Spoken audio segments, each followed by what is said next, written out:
I'm ready, I'm ready. No, you ain't. With the Blackie weather forecast. Ollie? It's gonna rain. Thanks, Ollie.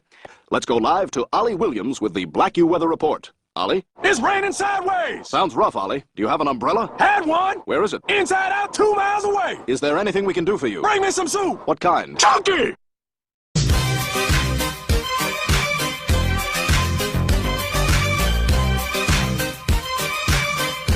That bad man. A bad man? Very bad man. If you love me, please don't judge me. Got my hands tied, the power's above me.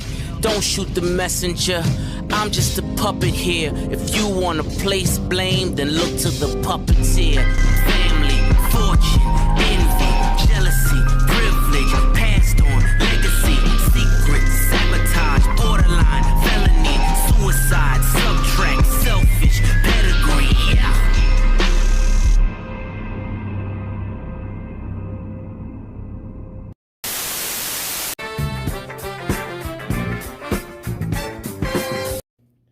Well, that was worth the wait for a day.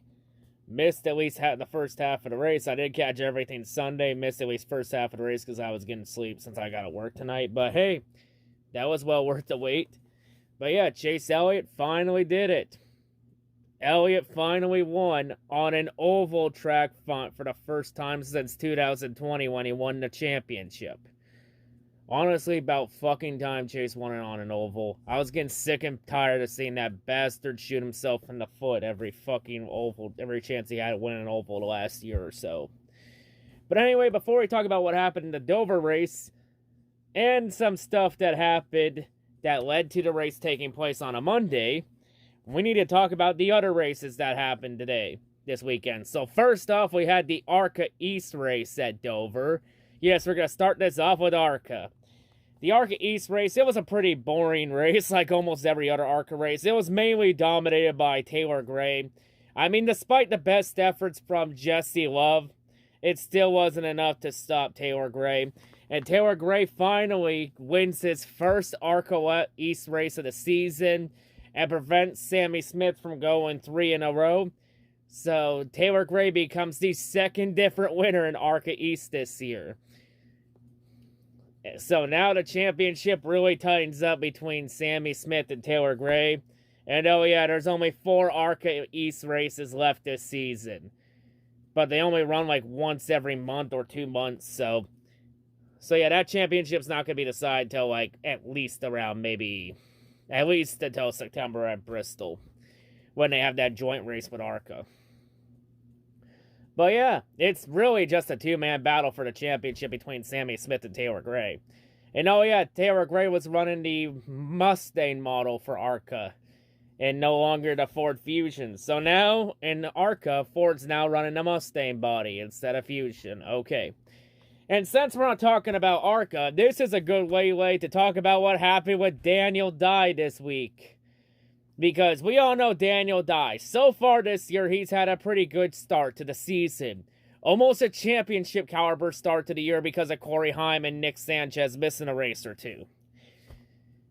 You know, he even was leading the points after Phoenix. Nothing could ruin this, right? Well, that's where you're wrong. Because earlier this week, at a fight between him and a other boy at a high school in Florida, Daniel Dye decided to be a fucking idiot. Where after he was losing the fight and the victim was gloating about it, Daniel Dye decided to be a dumb shit and hit him straight in the groin. In fact, he punched the victim so hard that he ruptured the victim's testicles. Man, that's fucking nuts, no pun intended. But yeah, that, like, honestly, when you're already losing the fight and you go for a low blow, that's just being a fucking sore loser. Of course, Daniel Dye, he has been arrested and charged for the felony of battery because that would be considered battery in the state of Florida. And if anyone's confused what battery is, I will explain it perfectly for you. It's another way of saying assault. There. That simplify it? Okay. Honestly, if you don't know what battery is, then in terms of felonies, then there's no hope for you in this world. But yeah. And as a result of that, GMS Racing / Petty GMS Racing has officially terminated their contract with Daniel Dye. And ARCA has suspended him indefinitely. Man, what the fuck was the purpose of that? So yeah, in other words, because of one punch, Daniel Dye has officially ruined his career because of one punch. So he literally threw a championship caliber season away to rupture someone's testicles. Literally, Daniel, you had it all. You had a championship season going. And you threw it away. For what? Preventing a victim from having kids? Because we all know with a ruptured testicle, the victim ain't having any kids anytime soon. Like, literally, Daniel Dye, like, I understand the whole fucking boys will be boys thing. But fuck, where do we draw the line with that? Where do we draw the line with the whole boys will be boys thing? Like I'll tell you right now, in elementary school and stuff, I've gotten my fair share of fights. But I would never go for a low blow in the fight. Never. Like, there are a few things you don't do in a fight. Low blows are one of them. That's honestly one of the worst things you could do. Like, that's just the signs of being a fucking coward. But yeah, Daniel Dye, he ruined his fucking career. I know some people are going to say NASCAR should be woke out a week because of how they handled the situation at Dover, which we're going to get to in a little bit. But let's be real. What NASCAR's incompetence there, it has nothing over what Daniel Dye did this week. Because of Daniel Dye's utter stupidity, Daniel Dye is easily the low-cow of the week. Man, what a waste of fucking potential in NASCAR. He had potential. He had it all. He had a championship season going. And he threw it away for one punch to rupture someone's testicles. Man, Daniel, go to fucking jail and think about what you did, you dumb fuck. Guess what? You blew it. You wish you could. Okay, with that out of the way, now let's talk about the other races that happened this weekend. So we had the Xfinity race happen this weekend. So at Dover. So yeah, Xfinity, mainly this race was dominated by their junior motorsports cars, all four of them. Mainly the early part, it was dominated by Sam Mayer, until Darian had from Black Flags Matter, had to fucking jinx him on Twitter. By having jinxing him hard enough to make the fucking wheel fall right off Sam Mayer's car. Well, that loose wheel, not only did you pick me a fine time to leave me a loose wheel, you also picked me a fine time for NASCAR to suspend his crew chief, tire changer, and tire carrier for the next 4 races. But yeah, damn, that Black Flags Matter curse is truly real. Dear God. Dear God. Can Danny B, like, just fucking take his phone and just chuck it in a safe and throw it at the bottom of a river? Because because I think a lot of people want Darian's phone chucked into the fucking Atlantic Ocean. Like, take his phone, throw it in a safe, and chuck the son of a bitch straight to the bottom of the ocean. So that Darian can never get it again. That's the only way we'll have any true peace in this world. So yeah, then it ended up being Justin Allgaier dominating because Allgaier, of course, is too good at Dover. But apparently, he ended up being too good right now because Justin Allgaier stuck to the script of his entire career and pissed the race away. And that opened the door for Josh Berry to get his first win of the season. So yeah, Josh Berry finally gets the win at Dover. He had a chance at it last year until Austin Cindric passed him late in the race. But Josh Berry gets some form of retribution for last year. And oh, by the way, all 4 junior motorsports cars finished in the top 5. Because Allgaier got second. Noah Gragson finished 4th. And Sam Mayer, despite that loose wheel, that wheel falling off, he came all the way back to finish in 5th. So yeah, that's a nice recovery despite shooting themselves in the foot. Like, Junior Motorsports could have gone 1, 2, 3, 4. The only thing that prevented that was Ty Gibbs finishing 3rd. Oh look, it's the 2021 Coke 600 all over again. when we had a chance at a 1-2-3-4 HMS finish, only for Kyle Busch to finish third to ruin it. Yeah, Ty Gibbs is easily becoming Kyle Busch 2.0. He'll fit right in when he replaces Kyle Busch next year in the 18 car. Because you know Joe Gibbs wants to put Ty, his grandson, in his flagship car at JGR. And they're probably going to sacrifice Kyle Busch for it. Which probably means Kyle Busch is probably going to the 10 car at SHR next year. Because of Kyle Busch's sponsorship issue still ongoing. For Silly. Yep, because now Silly season's going to get started right away. And Kyle Busch happens to be the top free agent on the class.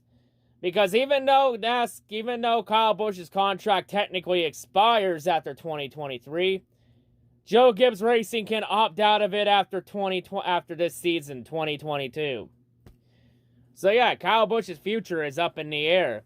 What happens to it? Well, tune in to Silly Season to find out.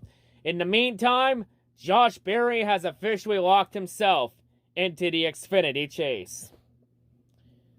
Anyway, let's move on. Now we have the IndyCar race at Barber Motorsport Park.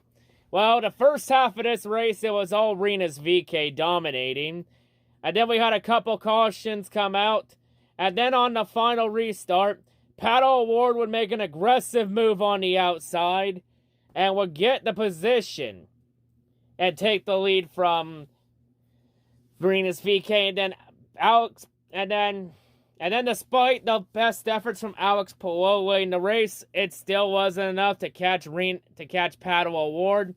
And Pato O'Ward gets his first win of the season, winning at Barber Motorsport Park.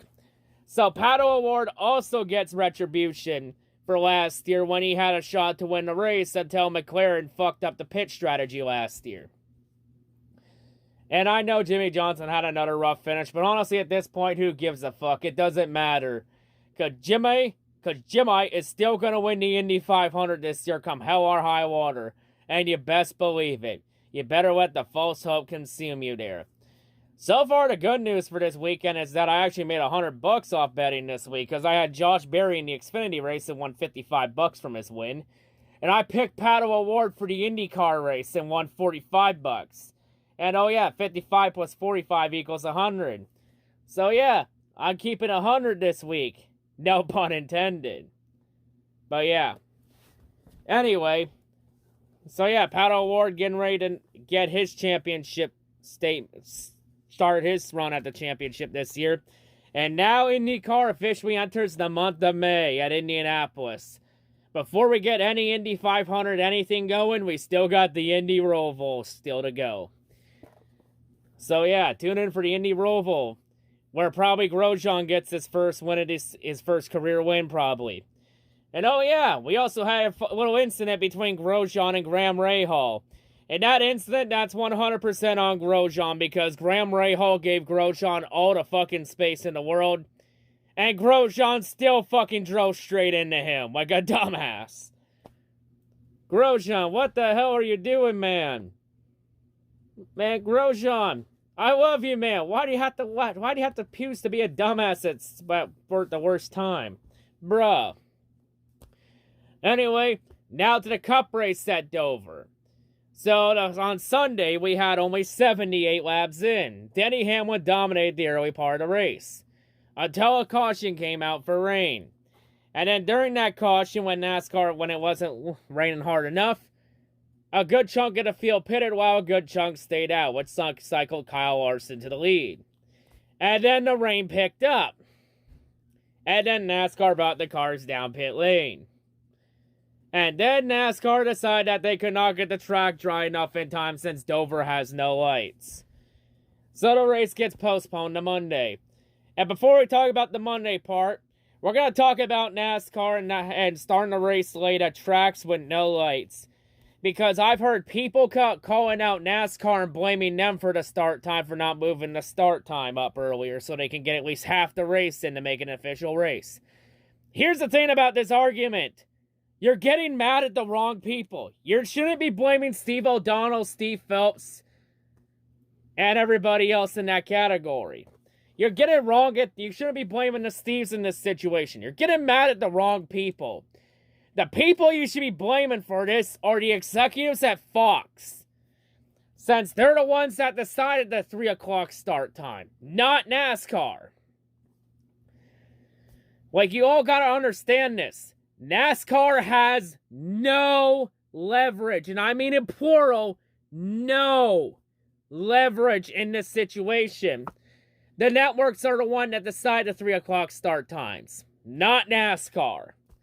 NASCAR has no leverage, and they will have no leverage until the next TV deal, if they can get any when Fox's contract expires after 2023. And when NBC's contract expires after 2024. Because you should also blame the NBC executives too, since they also decided 3 o'clock start times too. Like, let me be clear. Tracks that have no lights should not start at 3 o'clock with rain in the area.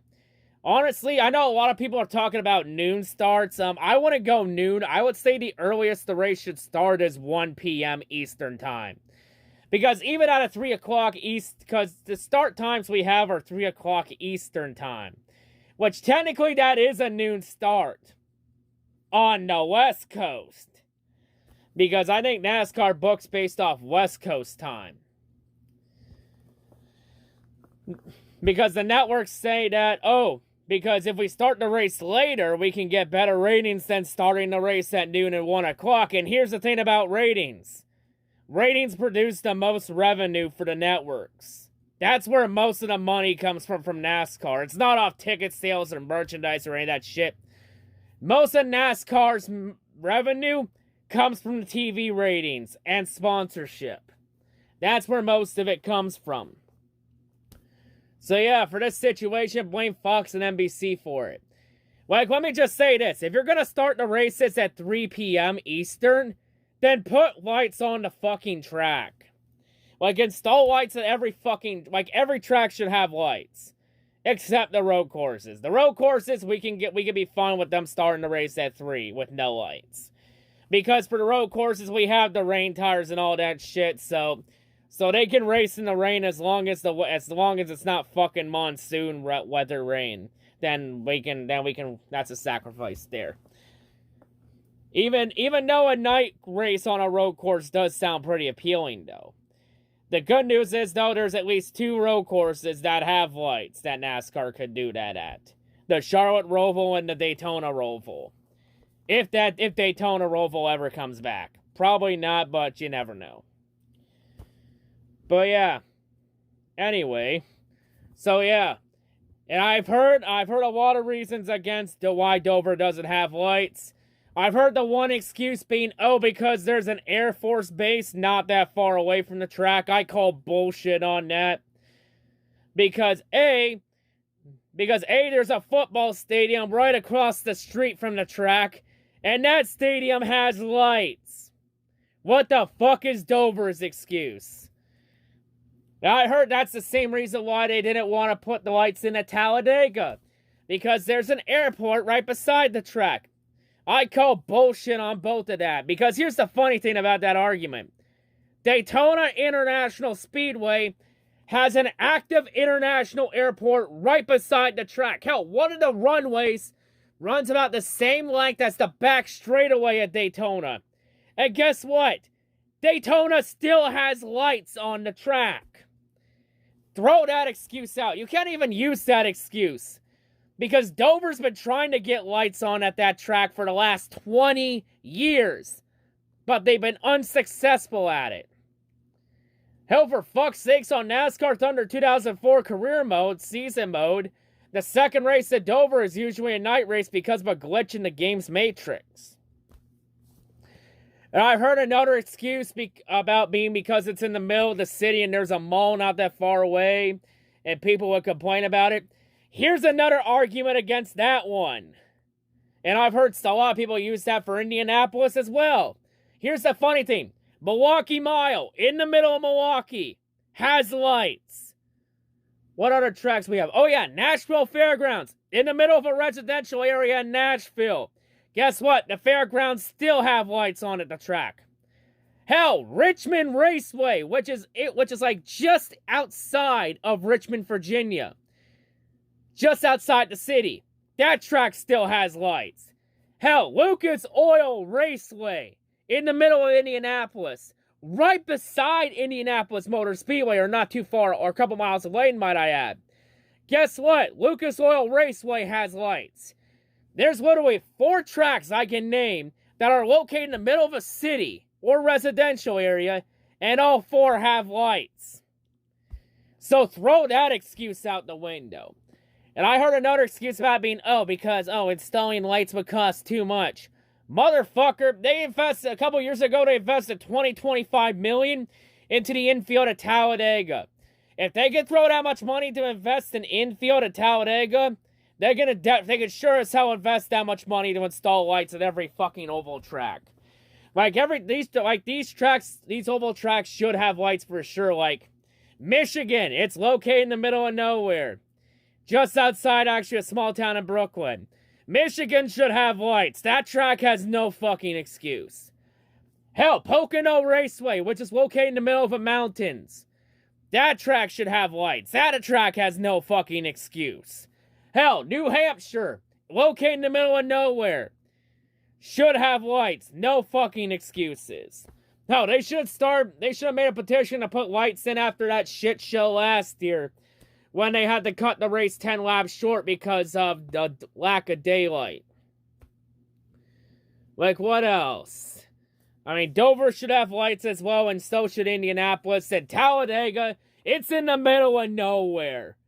Put lights on at that track. Dega has no fucking excuses. Like, let me just say this. Like, every time someone makes an argument against installing lights at these tracks, all I hear in this argument is just excuse after excuse after excuse after excuse after fucking excuse. Let me just say this. If all you're gonna do is give me excuses to defend your arguments, do not even waste my fucking time, because I don't want to hear it. Because there's one thing I definitely don't take well, and that's people making fucking excuses to defend their reign of bullshit. Like, by God, NASCAR and Fox and NBC have learned nothing from last year when they had to cut New Hampshire short last year because of lack of daylight. And when they had to cut the chase race at Talladega and Xfinity short because of lack of daylight. Hell, you want to hear the funny thing? 2007 Kansas, the race was cut short twice.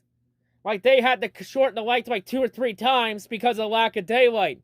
And you want to know what eventually happened at Kansas? They put lights in at the track. Because Kansas knew they had no fucking excuses, because they were well outside Kansas City. So they had no fucking excuses to not have lights. Like, for everyone against lights at these tracks, let me just say this. Sooner or later, you're gonna run out of fucking excuses to defend your bullshit. You know, maybe when NASCAR's forced to cut a race in half because of lack of daylight, maybe then NASCAR networks will probably take our critiques and analysis seriously and start actually listening to the fans for once. But let's be real, that's probably not going to happen unless NASCAR can get some form of leverage on the next TV deals. Because for Fox and NBC, they don't fucking give a shit about the fans. They don't fucking care what time the race starts. Because at the end of the day, people are still going to watch the races if Fox and NBC are going to print money regardless. But I will say this. If we do indeed decide to put lights in at tracks like Dover, Talladega, Indianapolis, Pocono, New Hampshire, Michigan, etc., etc., etc., Fox and NBC can pay for it instead of our taxpayer dollars. Because if it's $25 million for it, that's nothing for Fox and NBC because they're multi-billion-dollar corporations. $25 million is nothing to Fox and NBC. But yeah, anyway, with that rant done, I think that rant needed to be said. Because these type of solutions could easily have been avoided. If either A, you put lights in at the track, or B, you start the race at noon or 1 p.m. And oh, by the way, for when they reschedule a race for Monday, you want to know what time they rescheduled the race to restart at? noon Eastern time. Oh, now you want to start the race at noon. Oh, now you want to do it after you had to postpone the race. Where the fuck was this Sunday? When you knew damn well rain was going to be in the area and it was going to hit the track around that time and you weren't going to get close to halfway. Like, goddamn. Like, the only way this is going to change is if NASCAR gets leverage on the deals. On the next TV deal. Because if NASCAR can get leverage, then NASCAR decides the start times, not Fox and NBC. So, yeah. This shit's probably going to continue until 2023 or 2024 when Fox and NBC's current deals expire. Because Fox's expires at the end of 2023 and NBC's expires at the end of 2024. That's the only way this shit changes. NASCAR needs leverage on the next TV deal. If you want to have noon or 1 o'clock starts, better hope NASCAR gets some leverage, because that's the only way. And if the networks want to start the race at 3 p.m., then put lights on at the track, then have lights installed at the track. And hell, the funny thing about the arguments against Talladega having lights, they have lights installed on the fucking grandstands on the front straightaway at Talladega. If they're gonna put lights on in the front stretch of Talladega on the grandstands, then they sure as hell could throw lights everywhere else around the track. No more goddamn excuses. I've had enough of the excuses. Enough is enough. No excuses. Enough's enough with the excuses. Enough. No more excuses. If you're gonna give me excuses in the comments to defend, then unsubscribe from me right now, because I don't want to hear it. But yeah, anyway, now let's talk about the race to Monday. So Monday, Denny Hamlin dominated the early part and won stage 1. Until Hamlin's pit crew fucked up and decided to be too quick on pit lane, having a 4-tire stop under 10 seconds, and not getting the lug nut tight and the wheel falling off. And then Denny Hamlin was able to beat that wheel off a pit lane. But yeah, Hamlin picked the fine time to leave a loose wheel. He also picked the fine time to have Chris Gabehart suspended for 4 races, along with his tire changer and tire carrier. No word if that tire changer was Ty Gibbs' cousin Jackson Gibbs. Because, oh yeah, I forgot to mention, Ty Gibbs has a cousin named Jackson, who last week at Dega was a crew tire changer for Denny Hamlin's pit crew. And if anyone's wondering, Jackson is the son of the late J.D. Gibbs, and Ty Gibbs is the son of Coy Gibbs, if anyone's fucking confused in this situation. So yeah, Joe Gibbs has another grandson on his team. Just the other one happens to be a crew member. Now, whether Jackson is as bad as Ty Gibbs is yet to be seen. I mean, so far he hasn't given any red flags yet. But anyway, let's move on. So yeah, then later on in the race, we then had Hamlin trying to avoid Cody Ware and choosing the worst approach possible to avoid him. Because Cody Ware was coming low, was spinning toward the inside wall. All Hamlin had to do to avoid Cody Ware was go high. Hamlin chose to do the complete opposite. He followed Cody Ware low. And Cody Ware tore up a bit of his quarter sheet metal on the right side of his car. Hamlin, you absolute hack. You should have gone high. You could have avoided that damage if you just went high. What a fucking hack Hamlin is. Hamlin's the true hack here, not Bowman. But yeah, anyway. And oh yeah, Ryan Preece also made his first race start today with Rick Ware Racing. And he was having a solid run. Until Black Flags Matter tweeted about him too. And then Ryan Preece had a cylinder go down and lost the engine. And this is why Rick Ware Racing can't have nice things. Anytime anything good happens to Rick Ware Racing, they take something bad then ends up happening. That team is fucking cursed. I mean, for Rick Ware Racing, you still have IndyCar. Wait, Takuma Sato's washed up and not that good? Fuck. You have IMSA? You're mediocre now in that? God damn it. The Penny Series? Wait, you're not running in the Penny Series in 2022? What the fuck? You were doing well in that series. You even won 2 races in that series last year with Andrew Ranger. And now because of that, Andrew Ranger's out of a ride for 2022. See, this team is fucking cursed. Rick Ware Racing is fucked. This is why they can't have nice things. They're fucking cursed. And just like that, any fucking hope and optimism I had for Rick Ware Racing just went out the fucking window. They have all the fucking potential to be good, but they're either cursed or they just can't get the right people in place to get over the hump, plus they're fucking cursed whenever they do get somebody worth a damn.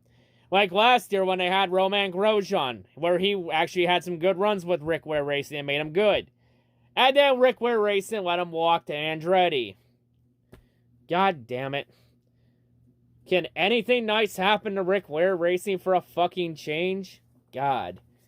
Because it's not even funny to keep making memes on Rick Ware Racing anymore. Because that's just beating a dead horse at this point. That's been dead for a while. But yeah, anyway, then the second half of the race, you had Kyle Busch dominated with Alex Bowman running behind. And then on the final round of pit stops with around 70 to go, we would get the turning point of this race.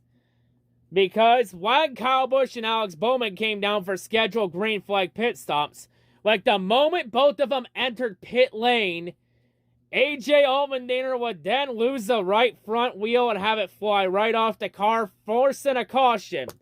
And oh yeah, for Allmendinger, not only did he pick me a fine time to leave me another loose wheel, he picked a fine time to have his crew chief, his front tire changer and front tire carrier suspended for the next 4 races. Man, everyone thought going to one lug nut was going to stop the loose wheels from happening. It's just made it worse. Yeah, I think this is another example of what sounded like a good idea massively backfiring in everybody's faces. Yeah, maybe NASCAR was better off staying at 5 lug nuts and just having the teams take $10,000 fines per 1 loose lug nut. To be honest, they probably were better off that way than what we got right now. Because this shit's not even funny. This shit's getting fucking embarrassing. But anyway, and after that caution, both Kyle Busch and Alex Bowman would fall a lap down, and they would be forced to take the wave around under that same caution to get the lap back, but they would have to start at the tail end of the field. Which cycled Ross Chastain, Ross the Boss Melon Man Chastain, to the lead. With William Clyde Elliott. And before anyone says no, his real name's Chase Elliott, if you actually do your fucking research, his real name's William Clyde. Just gonna put that out there. So yeah, we had Ross the Boss and William Clyde battling for the lead. And Ross being massively aggressive with Chase Elliott and Chase being aggressive back. Until we got another caution. Which then bunched the field back up. And then on the final restart of the race, Chase Elliott would then finally get a good launch. And Chase Elliott would finally get the lead from Ross Chastain. And then during that sequence, Ricky Stenhouse Jr. would go to second. Yes, Stenhouse running good on a non-super speedway. What are the odds? Honestly, Stenhouse is not even that bad. He just massively overhated. Like, Stenhouse is done more with less. Like, he's been more impressive at JTG than he was at Roush. Despite him winning 2 races and making the round of 12 with Roush Fenway in 2017. But yeah, anyway, but in the end, Stenhouse, despite getting the second, he was no match for Chase Elliott. And even though Alex Bowman was able to cut through the field very quickly and get all the way up to 5th, that would be as far up as Bowman would go. as Bowman would not have enough time to try and catch up to William Clyde. And this time, the 9 team does not shoot themselves in the foot, as Chase Elliott, he's done it. He's finally won on an oval. Yay! About time. Chase Elliott finally wins on an oval, winning at Dover for the 2nd time in his career. So Chase Elliott gets his first win of the season. And with Chase Elliott winning, Chase Elliott is now officially the 4th and final HMS driver to lock himself into the chase this year. So yeah, for the 2nd straight year and for the 5th time in team history, all 4 HMS cars have qualified for the chase for the Cup, for the Bill France Cup in the fall.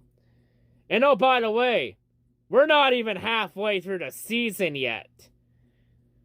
We still got 15 races left until the chase. The halfway point of the regular season isn't until after Kansas in a couple weeks.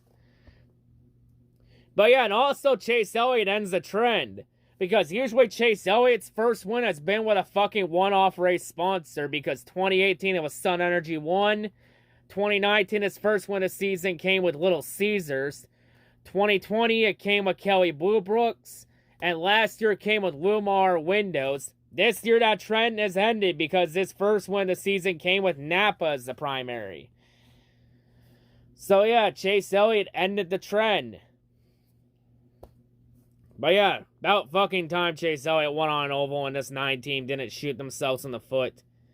And oh yeah, kind of fitting that the points leader entering this race won the race. And the driver that entered this race 31st in points, and Ricky Stenhouse Jr., finished 2nd. Right there is a perfect example of parity in NASCAR in the Gen 7 era. This right here is what NASCAR truly wanted with this car. This much parity. But yeah, Chase Elliott gets the win. It took till Monday to get it, but now the siren can finally blare. And also, Chase Elliott gets his first win since the 4th of July last year at Road America. Kind of great that Chase Elliott finally won on an oval. And now Chase Elliott's career is perfectly balanced because now, out of his 14 wins, 7 have come on road courses, and now 7 have come on ovals. Perfectly balanced. Perfectly balanced. This whole thing should.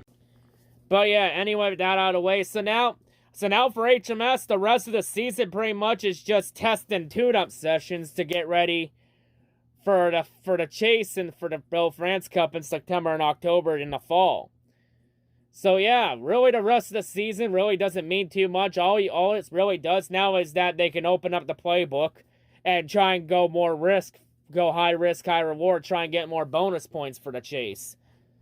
But yeah, it's really tough to say if Chase Elliott's a championship contender just because he's the points leader, been the most consistent. To be perfectly honest, the car that's been the car to beat this year has been that one car, Ross Chastain. Chastain, I feel like, has been more consistent than Chase Elliott. Because Chastain's had more top 5s than Elliott. Because this win's only Chase's 2nd top 5 of the year. And Chastain has had, 7 top 5s this year? He leads everyone in the Cup Series with 7 top 5s. So yeah, even though Chase Elliott may be the points leader, I don't think he's the championship favorite. I think it's Ross Chastain, the Melon Man, with Trackhouse Racing. I think that one car is going to be the car to beat, and he's going to be tough to beat this year. But yeah, anyway, with that out of the way, next week we go on to Darlington for the throwback race. So yeah. So yeah, my schedule will be backed up, but I am going to be doing a video on the throwback schemes, probably Wednesday or Thursday. It probably would have been Wednesday, but it's probably going to be pushed to Thursday because everything's going to get backed up here. But yeah, anyway, with that out of the way, see you all next week. And of course, next week, NASCAR's going to be going head-to-head in the ratings against the F1 race in Miami. Because both races start at the exact same time. So yeah, NASCAR versus F1 ratings wars. Who will win this race war? Tune in next week to find out. But yeah, some good times for HMS drivers and... Wait a second. Why did the earth start rumbling? Oh, god damn it, not this shit again.